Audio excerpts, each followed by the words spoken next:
C'est à partir du 19e siècle que l'on retrouve de nombreux termes qui sont liés à des traitements manuels concernant des tissus mous, tissus faciaux ou des tissus musculaires. Historiquement ensuite, dans les années 20, 26 plus précisément, Nimo a donc découvert l'intérêt de la pression manuelle dans le traitement de ce type d'algie.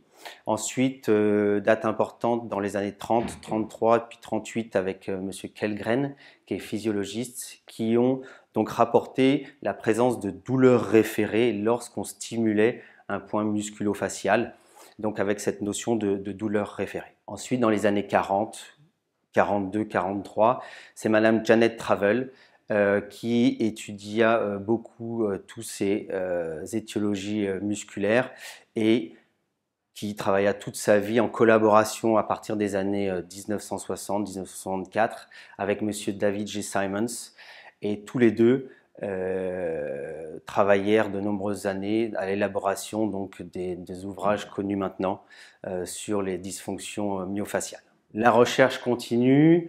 Dans les années 2000, Monsieur Simons, assisté d'autres collaborateurs tels Monsieur de la Peña, ont décrit la théorie de l'hypothèse intégrée, qui est un petit peu l'explication de la physiopathologie de ce syndrome. Actuellement, les recherches continuent encore avec en tête de liste Monsieur de la Peña, d'autres aussi sont présents, où la recherche est un petit peu plus axée sur le traitement.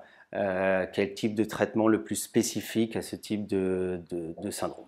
Je vais vous présenter maintenant un petit peu Madame Janet Travell et Monsieur David J. Simons. Madame Janet Travell, née en 1901 et décédée en 1997, était médecin, fille de médecin.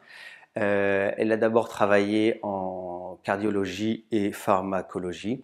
Elle s'est intéressée, elle, aux algies musculaires lorsqu'elle traitait des patients qui étaient opérés au niveau cardiaque. Donc Madame Janet Travell quitte la Maison Blanche en 1964 et collabore ensuite avec Monsieur David J. Simons pour l'écriture de leur livre sur le syndrome douloureux myofacial. Monsieur David J. Simons, né en 1922 et décédé en 2010, a une carrière dans l'aérospatiale et l'ingénierie médicale au sein de l'US Air Force.